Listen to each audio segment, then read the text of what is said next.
Assalamualaikum warahmatullahi wabarakatuh. Bismillahirrahmanirrahim. Alhamdulillahi rabbil alamin. Wassalatu wassalamu ala asyrafil anbiya'i wal mursalin wa ala alihi wa sahbihi ajma'in. Alhamdulillah, marilah sama-sama kita panjatkan kesyukuran kepada Allah Subhanahu wa taala kerana masih dipertemukan kita. Pada kali ini insya-Allah kita akan membincangkan, kita akan membaca surah Lazim. Dan pembincangan bacaan kita pada kali ini iaitulah surah Al-Kautsar. Insya-Allah bagi mereka-mereka yang mengikuti video pengajian ini, maka marilah sama-sama kita mengikuti dan juga membaca surah Al-Kautsar ini beserta dengan hukum-hukum tajwid yang akan dibincangkan nanti agar dapat memudahkan tuan-tuan memahami dan juga dapat membaca dengan baik insya-Allah. Di samping kita membaca surah Al-Kautsar ini, insya-Allah saya akan menerangkan juga berkaitan dengan hukum-hukum tajwid yang perlu kita ambil perhatian ketika hendak membaca surah ini. Dan di samping itu kita juga akan membincangkan berkaitan dengan makna-makna ayat ataupun makna-makna kalimah agar kita dapat memahami maksud ayat yang kita baca itu. InsyaAllah sekiranya semua dah bersedia, maka marilah sama-sama kita mengikuti pengajian bacaan surah Al-Kautsar. A'udzu billahi minasy syaithanir rajim.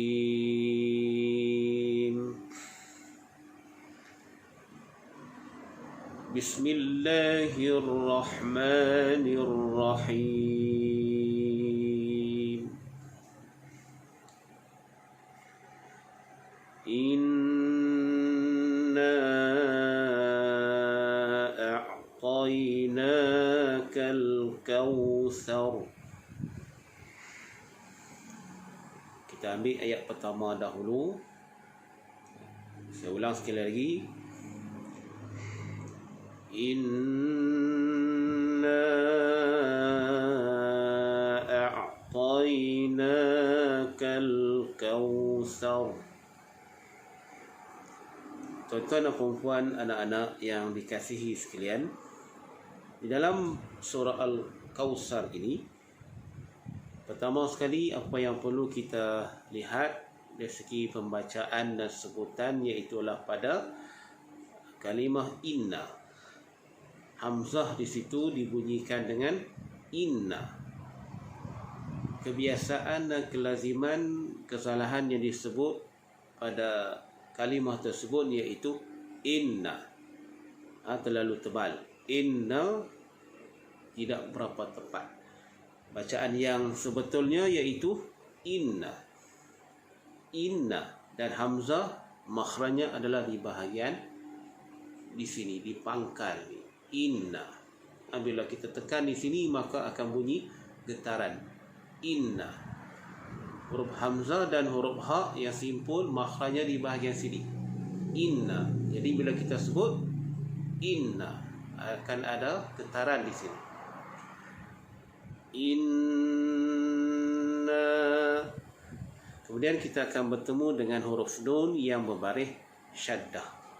Jadi dalam hukum tajwid, sekiranya kita bertemu dengan huruf nun atau huruf mim yang ada syaddah ataupun bersabdu, maka hendaklah diwajibkan kita dengung dengan kadar 2 harkat. Dan juga dibolehkan sehingga 3 harkat.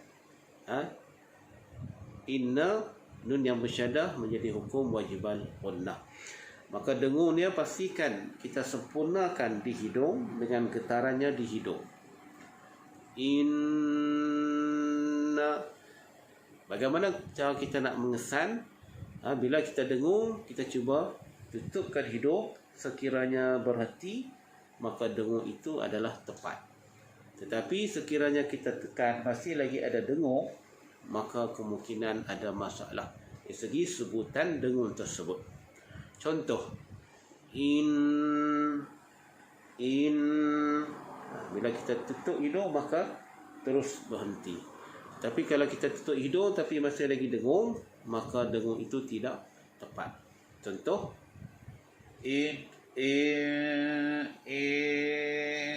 maka dengungnya ada di dalam mulut.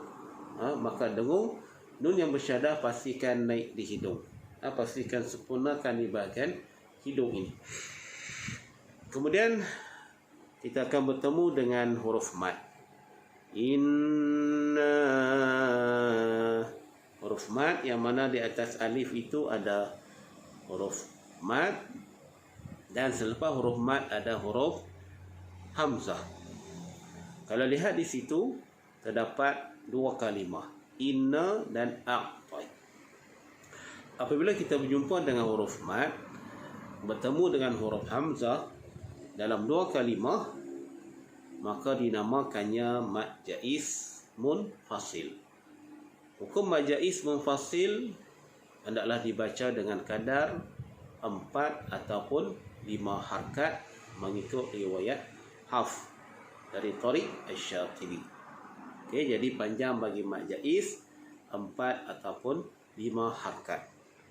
Bagaimana cara kita nak mengira harkat ini? Dengan menggerakkan jari. Satu jari dikira satu harkat. Inna a'tai. Ataupun 4 harkat, gerakkan 4 jari.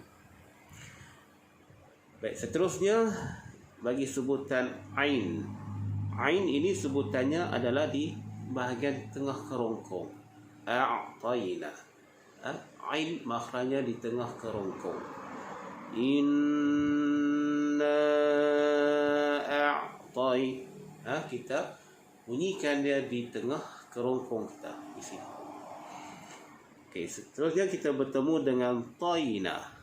Taina, kalau tuan-tuan lihat di situ terdapat huruf ya yang di atasnya ada sukun. Sebelum huruf ya terdapat huruf berbaris fathah. Maka ini dinamakan dia sebagai lin ataupun hukum lin. Lin di sini artinya kita lembutkan. A'taina, taina, taina, macam tu. Jangan taina sebab ta adalah huruf isti'la, huruf yang tebal. A'taina, bukan a'taina, itu nipis. Kita tebalkan ta dan lembutkan. Dan seterusnya kita bertemu dengan huruf nun yang berbaris yang ada alif di atasnya, alif kecil. Baik, ini termasuk dalam hukum mad asli. Bagaimana kita nak kenal mad asli? Mad asli ini ada 3 huruf. Huruf alif, huruf waw dan huruf ya. Syarat nak menjadi mad asli apabila sebelum alif terdapat huruf yang berbaris fathah. Untuk waw, sebelum waw ada huruf yang berbaris dhammah, dan ya, sebelum ya terdapat huruf yang berbaris kasrah. Jadi di sini kita bertemu dengan huruf alif, yang mana alif tersebut huruf yang kecil sahaja. Di atas huruf nun, dan juga sebelum alif itu ada huruf berbaris fathah. Maka ini namanya mad asli. Panjang mad asli 2 harkat. Baik, seterusnya Al-Kautsar. Inna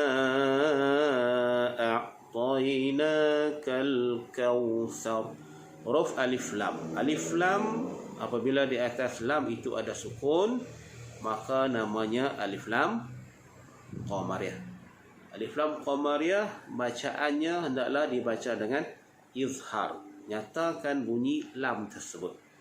A'tainakal kal, hujung lidah kita sentuh pada gusi atas. Kal kautsar. Jangan kal kautsar. Kita nyatakan sebutan huruf lam tersebut. Kemudian kita bertemu dengan kau. Kau seperti mana koi tadi menjadi hukum lin. Waw, macam mana kita nak kenal lin? Syarat lin ini dia ada dua huruf. Huruf ya dan huruf waw. Yang mana di atas huruf ya dan huruf waw itu ada sukun. Dan sebelum huruf tersebut terdapat huruf berbaris fathah sahaja. Itu nak menjadi hukum lin. Hukum lin ni adalah bacaan di pertengahan ayat. Kalau ketika waqaf menjadi mad lin. Jadi itu beza dia. Baik, bila kita waqaf, Kautsar, huruf sa pastikan bunyi dia lembut. Jangan bunyi macam sin. Sa tu ujung lidah kita keluarkan sedikit. Kautsar, Kautsar. Pastikan hujung lidah dikeluarkan sedikit. Dan juga huruf ra di hujung, ra yang mati berbaris kasrah, maka berbaris dhammah, maka dibaca dengan tebal. Kautsar, Kautsar. Bagaimana nak tebal dia? Pastikan bibir kita ni diangkat ke atas. Kautsar. Barulah ra itu dapat menyebutnya dengan tebal. Baik, itu berkaitan dengan bacaan hukum, bacaan tajwid bagi ayat pertama surah Al-Kautsar ini. Jadi saya mengharapkan tuan-tuan dan puan-puan, anak-anak sekalian dapat memahami berkaitan dengan hukum-hukum tajwid yang perlu kita ambil perhatian.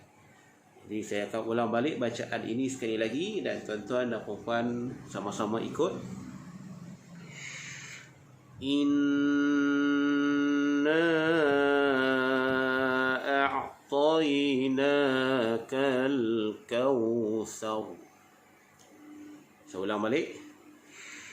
Inna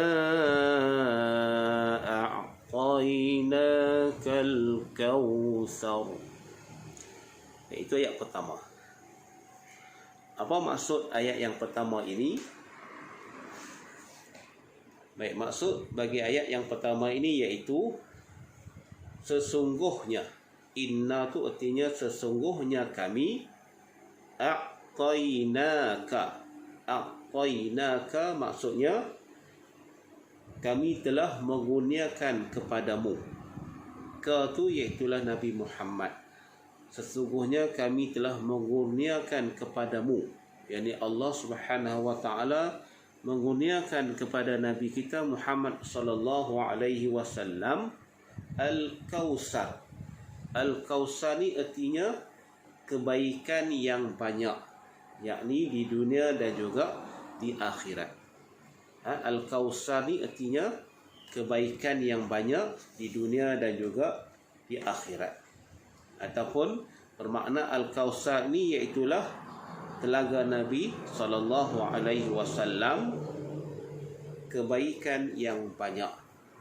Okey. Jadi kita dapat faham maksudnya inna sesungguhnya kami a'tainaka memberikan kepada engkau, kepada kamu Al-Kautsar, telaga Nabi, kebaikan yang banyak di dunia dan juga akhirat. Al-Kautsar itu artinya telaga Nabi, kebaikan yang banyak di dunia dan juga akhirat. Seterusnya ayat yang kedua. Fasalli li rabbika wanhar. Fasalli li rabbika wanhar. Saya ulang sekali lagi. Fasalli li rabbika wanhar. Baik, pada ayat ini kita fokuskan pada hukum-hukum yang penting, iaitu pada fasalli li rabbika.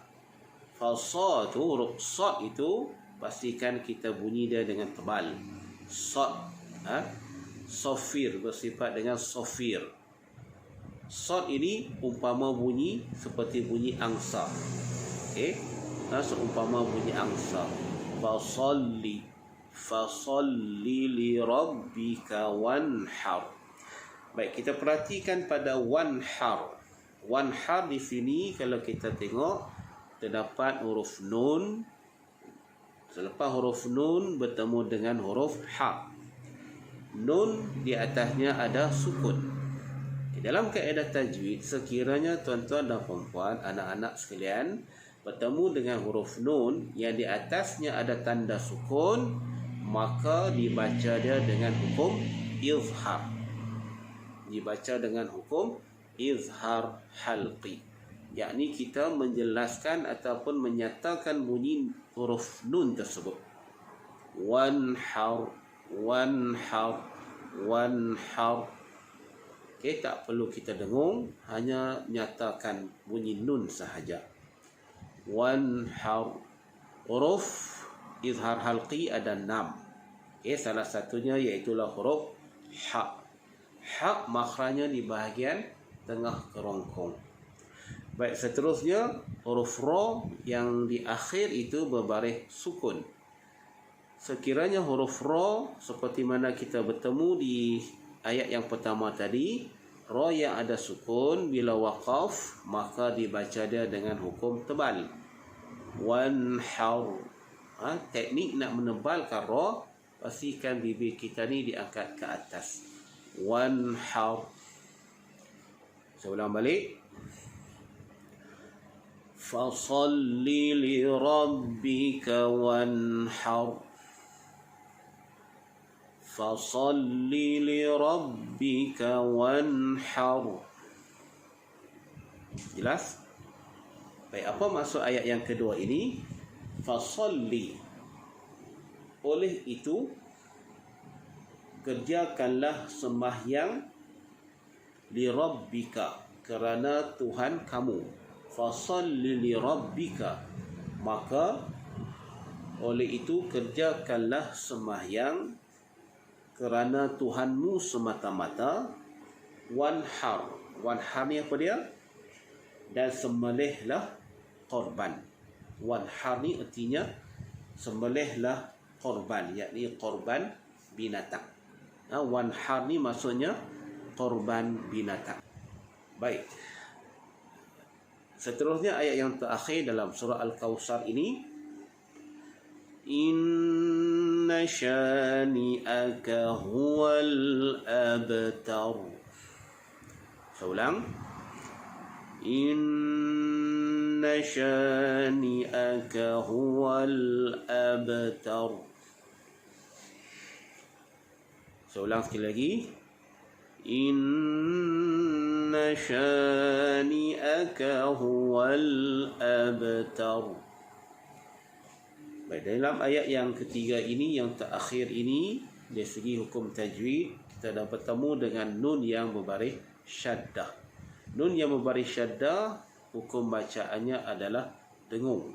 Sempurnakan dengung.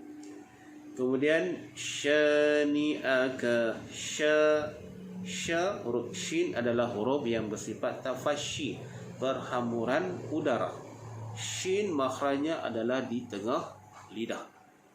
Inna sya, jangan sa, sya, sya, inna sya. Kemudian sya kita bertemu dengan huruf alif, sebelumnya ada baris fathah, maka dibaca dengan mad asli. Kemudian huwal abtar, huwal, kita bertemu dengan alif lam, yang mana di atas lam itu ada sukun, dibaca dengan izhar. Kemudian kita bertemu dengan ab, huruf ba yang berbaris sukun, maka hukumnya adalah qalqalah sughra. Bagaimana kita nak mengenal qalqalah sughra? Qalqalah sughra ada 5 huruf. Qaf, ta, ba, jim, dal.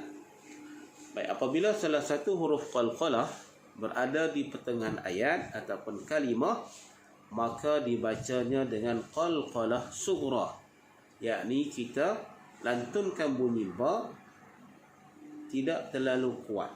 Contohnya huwal abtar, abtar. Jangan berhenti. Kalau berhenti contoh huwal abtar, itu tak kena. Iaitu adalah saktah. Kebiasaannya kesalahan yang kita dengar, kebanyakan pembaca dibaca dengan abtar, maka itu adalah bacaan yang salah. Bagi qalqalah sughra, lantunannya adalah sederhana. Wal abtar. Kita lantunkan dan teruskan, jangan berhenti. Dan bila waqaf, kita bertemu dengan huruf ra. Ra bila waqaf disukunkan. Setiap huruf yang mati, kita sukunkan huruf tersebut. Jadi huruf ra kita sukunkan dia sebab mati, dan sebelum ra ada huruf berbaris fathah, maka dibaca dengan tebal. Cara teknik nak menebal dengan kita mengangkat bibir ni ke atas. Huwal abtar. Tau. Tebalkan dia. Saya ulang balik. Inna syani'aka huwal abtar. Saya ulang. Inna syani'aka huwal abtar. Okey, jelas cara membaca ayat yang ketiga ini. Dan apa maksud dia? Inna. Inna ni artinya sesungguhnya. Syani'aka, orang yang bencikan engkau. Syani'aka, sesungguhnya orang yang membencikan engkau, yakni membencikan Nabi, huwal abtar. Apa maksud abtar? Dialah yang terputus. Abtar ni dialah terputus, yakni terputus daripada segala kebaikan.